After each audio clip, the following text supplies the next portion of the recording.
민수기 17장 1절부터 8절 우리 한번 다 같이 합독하겠습니다. 시작.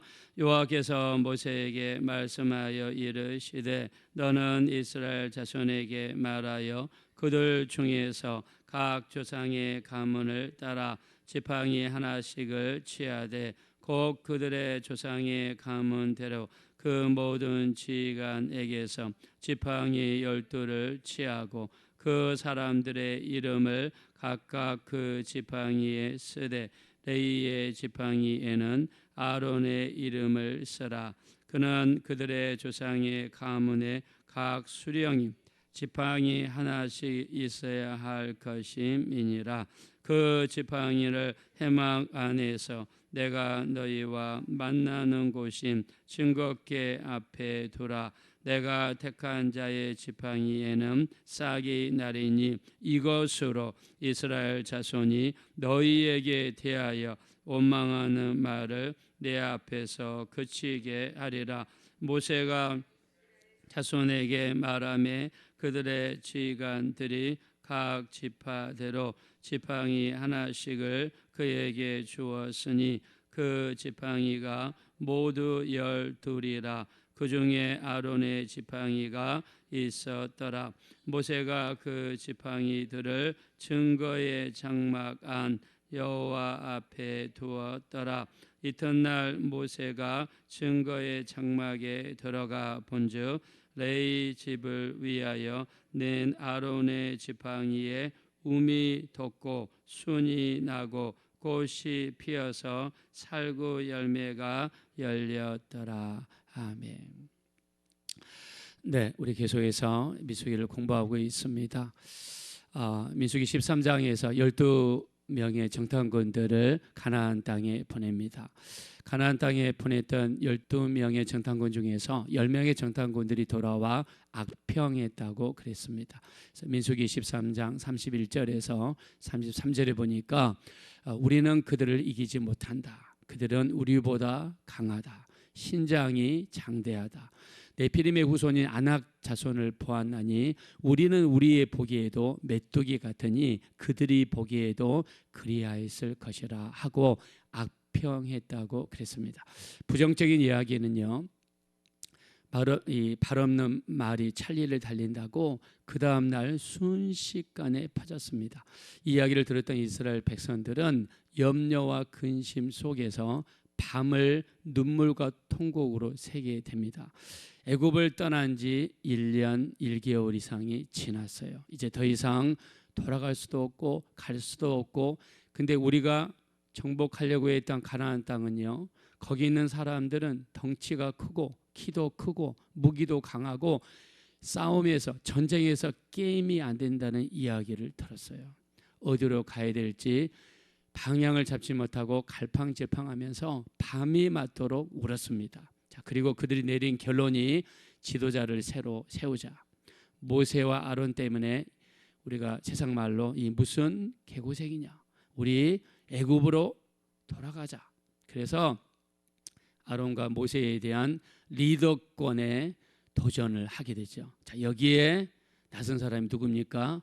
고라라는 사람입니다. 자, 고라는 모세와 아론의 사촌입니다. 즉 아버지들끼리 형제고요.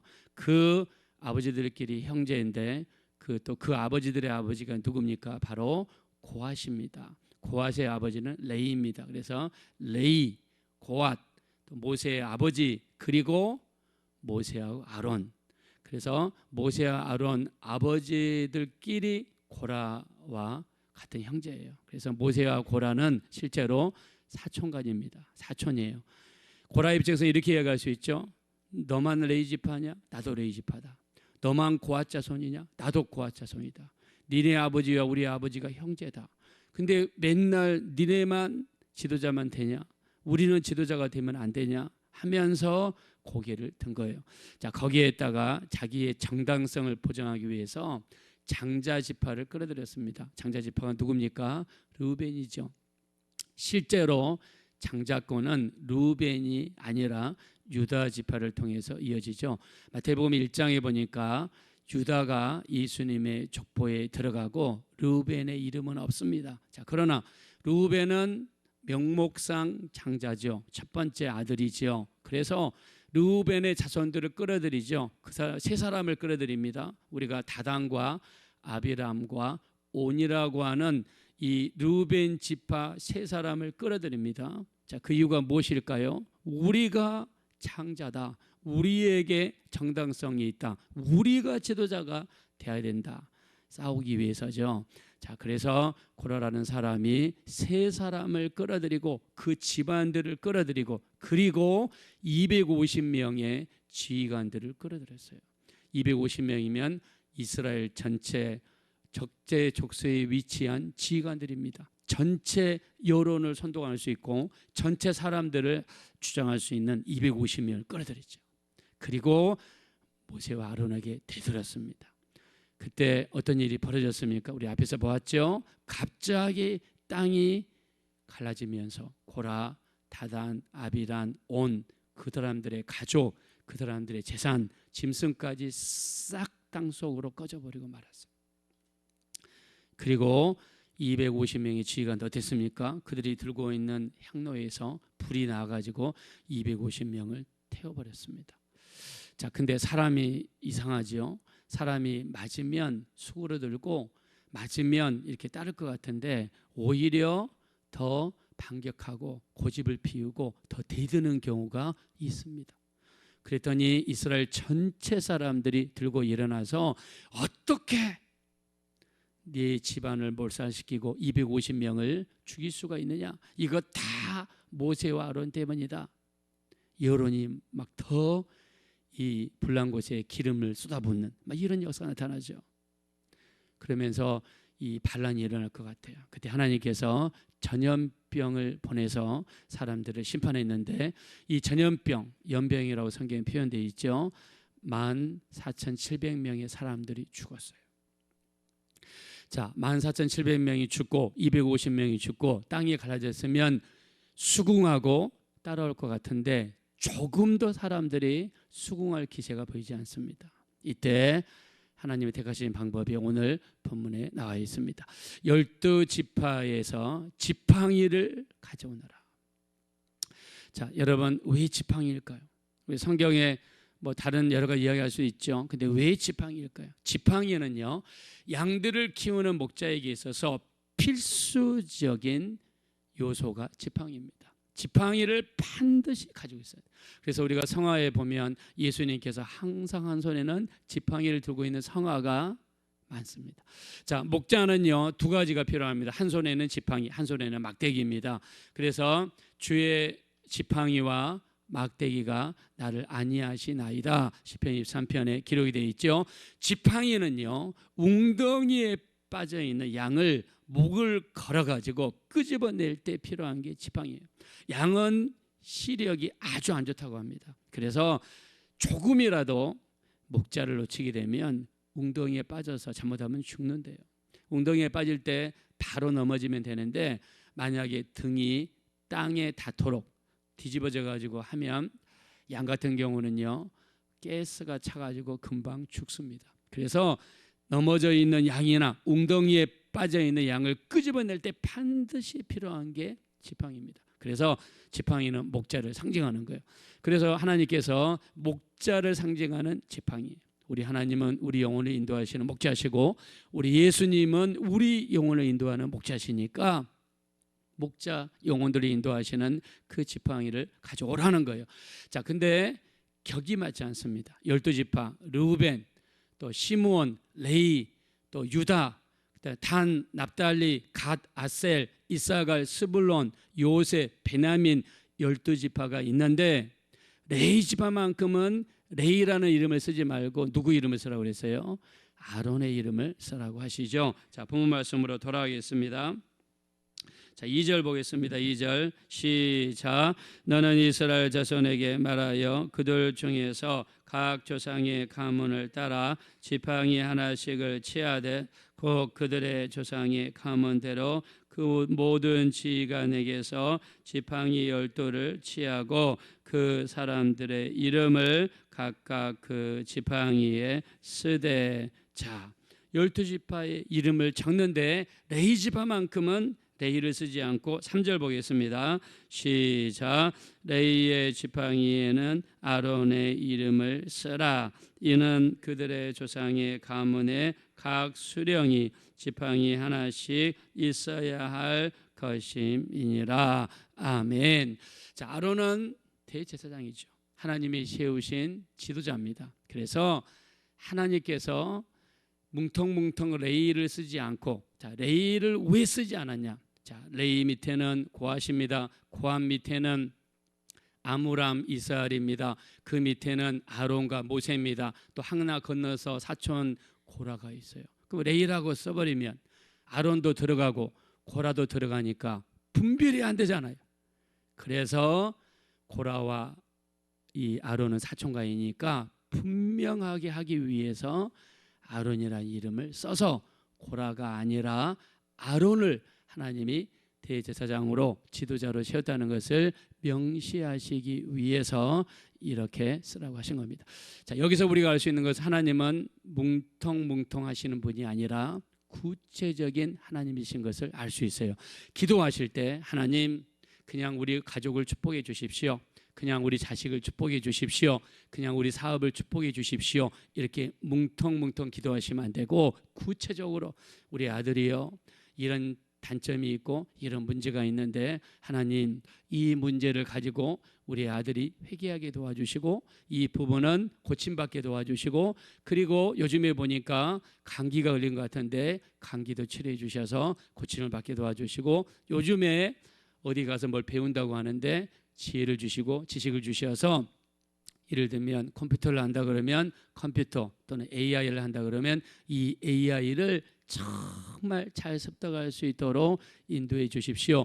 우리 기도가요 구체적이 돼야 돼요. 뭉텅뭉텅 하시면 안 돼요. 하나님께서도 레위지파라는 뭉텅거림이 아니라 거기서 한 단계 고핫 그 밑으로 아므람 그 밑으로 아론 이렇게 구체적으로 내려가신 것처럼 하나님은 너무너무 세밀하신 분이기 때문에 기도할 때도 구체적으로 기도해야 될 줄로 믿습니다.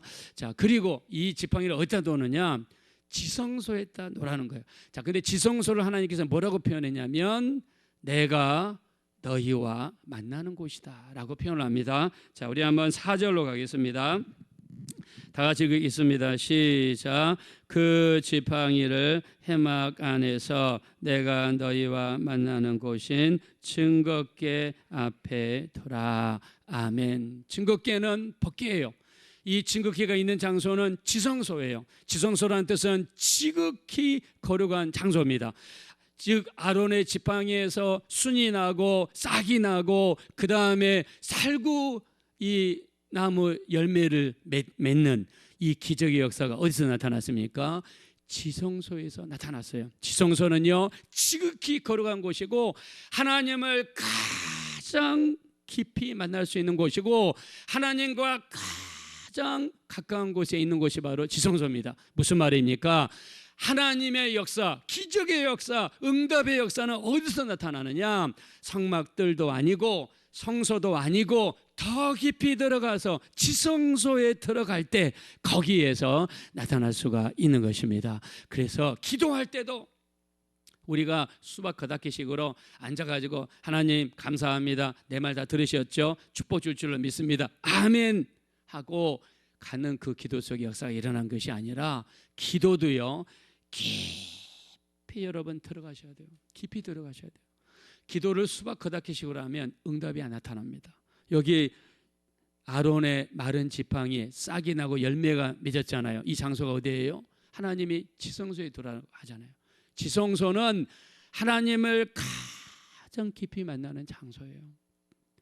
기도도요 수박 겉핥기식으로 하나님 이거 주세요, 이거 주세요, 이거 주세요, 아멘 이러면 안 돼요. 내가 하나님과 나 사이에 인격적인 관계잖아요. 내가 하나님께 약속을 지키지 않는 것은 없는가?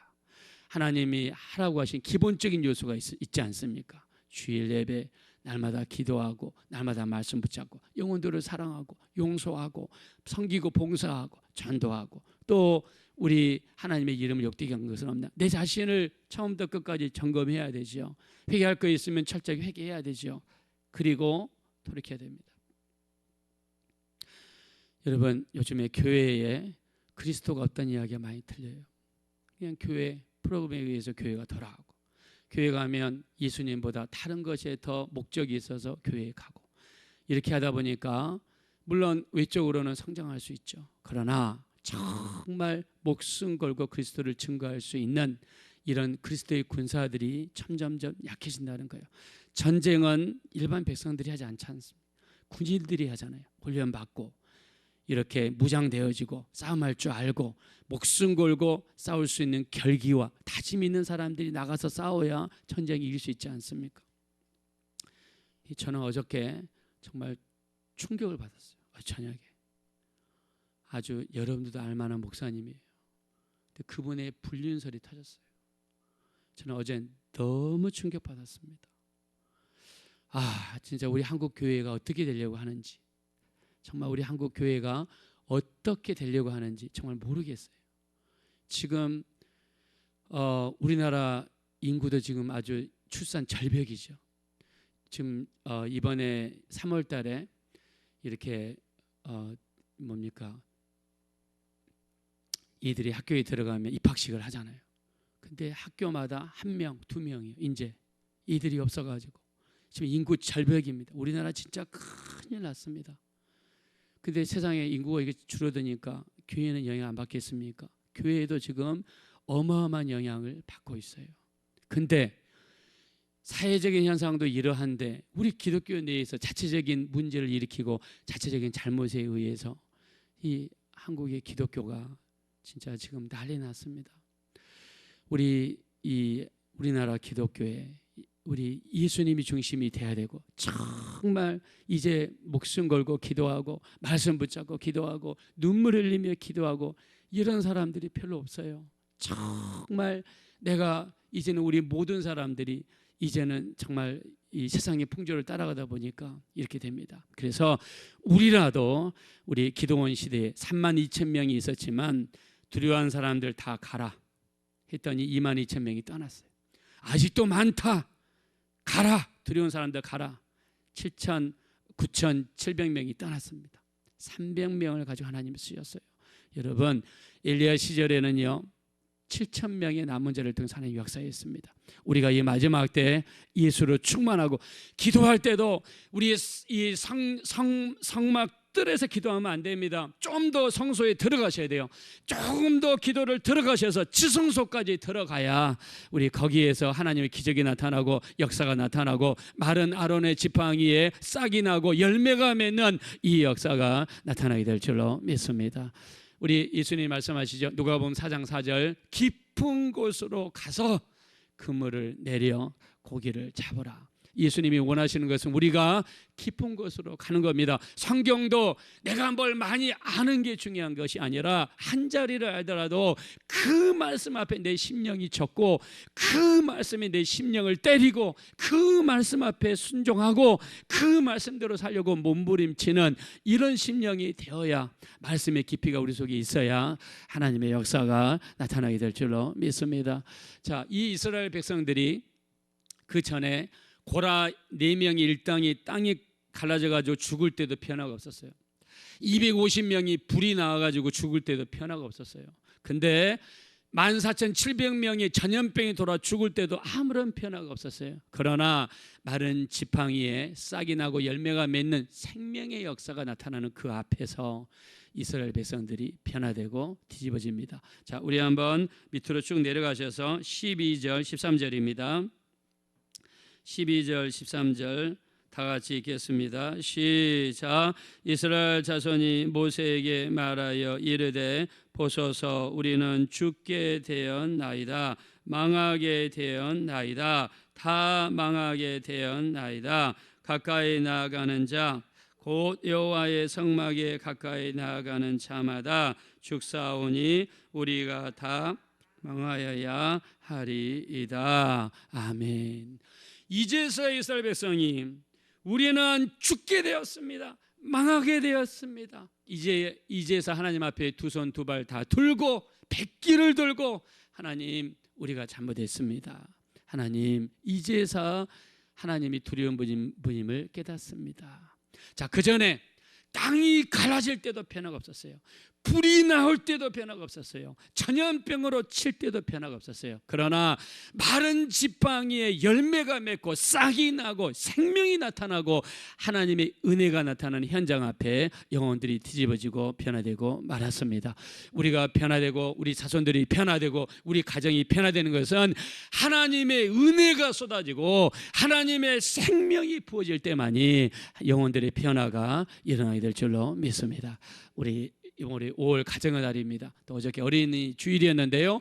우리 자손들이 변화될 수 있는 방법, 가족이 변화될 수 있는 것, 내가 전도한 사람들이 변화될 수 있는 것은 은혜가 임하고 생명의 역사가 나타나고 하나님께서 그 사람들을 쓰셔야 하나님의 역사가 나타나게 될 줄로 믿습니다. 생명의 역사, 은혜의 역사가 한량없이 우리 가정에 부어져서 우리 영혼들이 변화되고 또 하나님께 영광 돌릴 수 있는 이 일의 역사가 여러분 가운데 충만하게 나타나게 되시기를 예수님의 이름으로 축원합니다. 이 시간 기도하실 때 참으로 마지막 때 우리 정말 하나님의 은혜를 한량없이 부어주시고 마른 나뭇가지 같은 우리 가정에 마른 나뭇가지 같은 나에게 우리 하나님의 은혜가 부어져서 생명의 역사가 나타나 열매가 맺어질 수 있는 놀라운 하나님의 역사가 우리 가운데 나타나게 도와주십시오. 우리 하나님 앞에 겸손하게 하시고 또 우리 마른 나뭇가지 같은 우리 인생을 할지라도 하나님이 쓰시고 하나님이 붙잡아 주시면 열매를 맺는 생명의 역사가 나타날 수 있습니다. 하나님께 붙잡힌 인생, 붙잡힌 내 가정, 붙잡힌 내 자녀들, 붙잡힌 내 배우자 되게 도와달라고 간절히 합심으로 기도하겠습니다. 돌아서야 아버지 하나님 감사합니다. 우리 하나님 은혜가 부어지고 생명이 부어져야 영혼들에게 하나님의 역사가 나타남을 보았습니다. 그 전에 땅이 갈라지고 풀이 나오고 전염병이 나왔지만 변화되지 않던 사람들이 하나님의 생명의 역사가 나타나고 하나님의 은혜가 부어질 때 생명의 역사가 나타날 때 이스라엘 백성들이 뒤집어지고 거듭나고 변화되었습니다. 우리 하나님 마른 나뭇가지 같은 우리 인생에도 하나님의 은혜가 부어지기를 원합니다. 우리 깊은 곳에 들어가 기도하기를 원합니다. 깊은 곳에 들어가 말씀을 상고하기 원합니다. 깊은 곳으로 들어가서 우리 하나님과 깊은 영적인 교제가 우리 가운데 일어날 수 있도록 우리 하나님 인도해 주시기를 간절히 원합니다. 우리를 도와주십시오. 우리를 불쌍히 여겨 주십시오. 우리 하나님을 만날 수 있는 우리 모두가 될 수 있도록 우리 하나님 역사하여 주십시오.